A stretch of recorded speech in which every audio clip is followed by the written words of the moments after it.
name is Johanna Brock, and I'm a teacher with the Inferno mobile recording studio that's part of the Chicago Park District. In this video, I'm going to show you how I set up Ableton before working with kids so I can be the best producer and help them as quickly as possible. The classes that we lead with the mobile recording studio are introductions to audio engineering and songwriting using MIDI controllers and Ableton.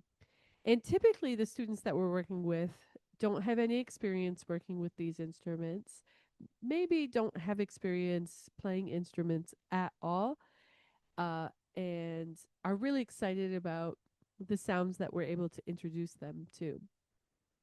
So, I like to prepare my setup by selecting a bunch of different instruments that I enjoy, that I want to use with kids, that I think they'll enjoy. I also try to pay attention to the sounds that I hear in pop music or in classic music. I like to be able to have sounds quickly accessible that these students might already be familiar with if they're familiar with different musical genres like hip hop, rap, pop music, rock, country, etc. So I've gone through Ableton into the instruments area and listened to a bunch of the different instrument presets.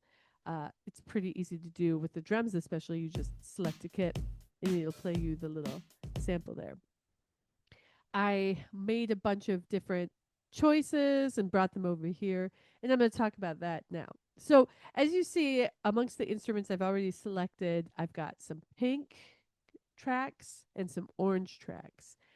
And at the very top, I have a blank track with the configurations that I want for each of these tracks in these different colors.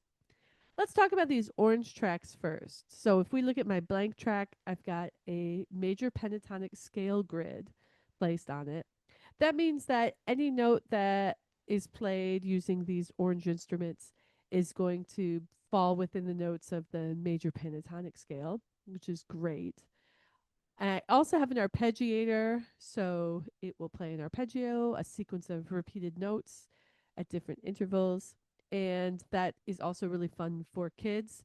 Both of these could be turned off and on, and both of them can be hot swapped. If I press the hot swap, it'll take me to the arpeggiator in Ableton's MIDI effects, and I can quickly swap it out for something else if I want a different kind of arpeggio, etc. I can also change the rate of the arpeggiation, which is really exciting, especially if you're dealing with drums and kids want that trap or drill sound. Same thing with the pentatonic scale. I can hot swap it out for a different scale. And I like the pentatonic scale in general because I think if you're looking from blues into rock into all sorts of different genres of music, this scale is at the core of a lot of popular music. So that's my preset. This is also useful in case a kid wants an instrument that I haven't already selected. I can quickly duplicate this MIDI preset that's blank and drop in an instrument from the instrument library that's what a kid wants to work with. Okay, so all of these orange tracks are configured to receive MIDI input from my Alesis piano. And here's my Alesis. So this is just a small piano MIDI controller. It's got some drum pads on the side. It's hard to see because of what we're doing here with this video. But there's some drum pads, there's some knobs. I might tell kids not to touch the knobs or that they do something. Sometimes the knobs are pre-configured so that they arm the record or stop the recording. So I let kids know that, like, it might slow us down if we play around with those keys. Let's check out some of these MIDI sounds that are connected to Lisa. So I've got my theremin. I really like the theremin. I'm going to arm the recording for that. Let's hear what it sounds like. I love the slide on it. And say that I want to adjust the volume. I can certainly do that here. That's also something I do typically after working with kids when I'm bouncing the track and doing the more audio engineering aspect of production, because the kids, they want to play the instruments. Okay, so I like the theremin, and what I really enjoy is arming two of these tracks at the same time. The combination of sounds is usually really original. It can be really interesting and engaging. The theremin is just one track of sound at a time. Let's try the cloud coverage. So I'm going to select command so I don't unarm the theremin. And now I can select cloud coverage. Let's hear what they sound like in combination. Okay, so that cloud coverage has the arpeggiator on it. Okay, look at that. Yeah, there it is. Oh, that's just a built-in feature for that instrument. But the major pentatonic scale as well. Every scale's in the same C major key. Nice.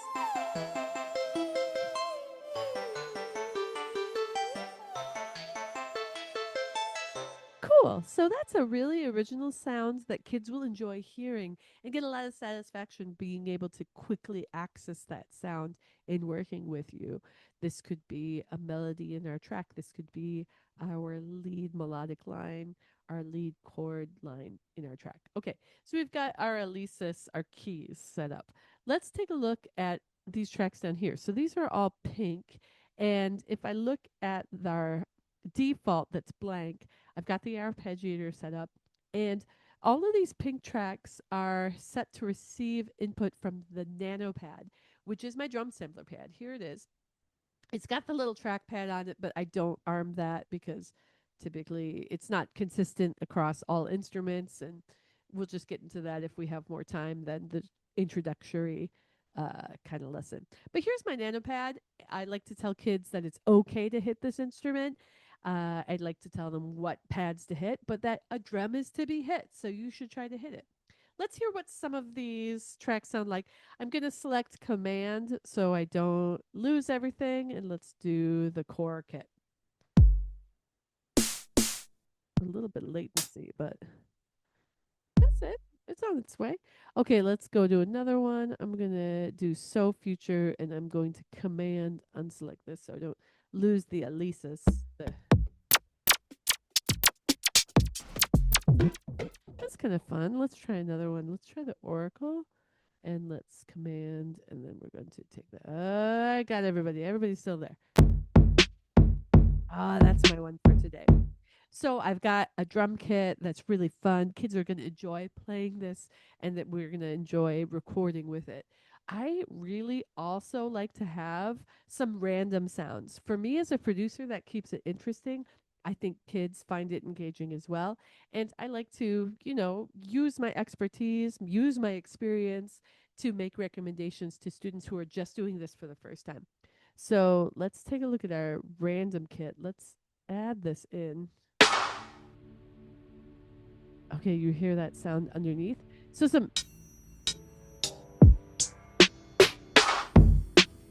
great, some more complexity, some more interesting sounds.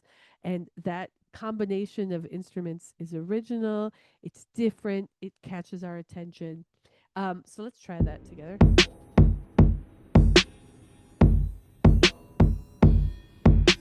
Let's try both of these instruments at the same time. Let's see if it works.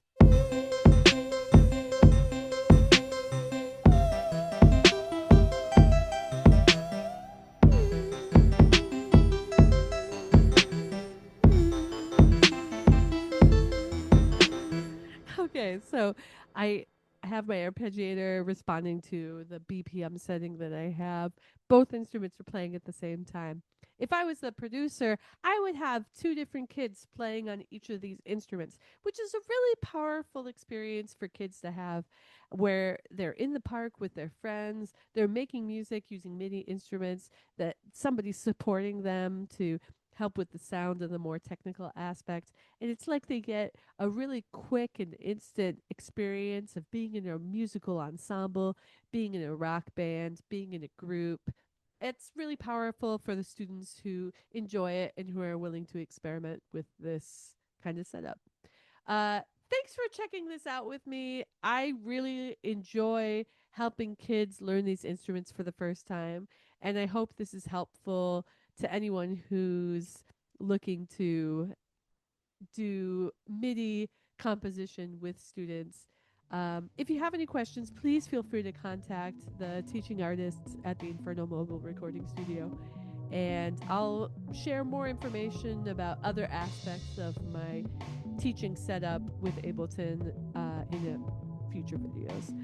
See you later. Bye.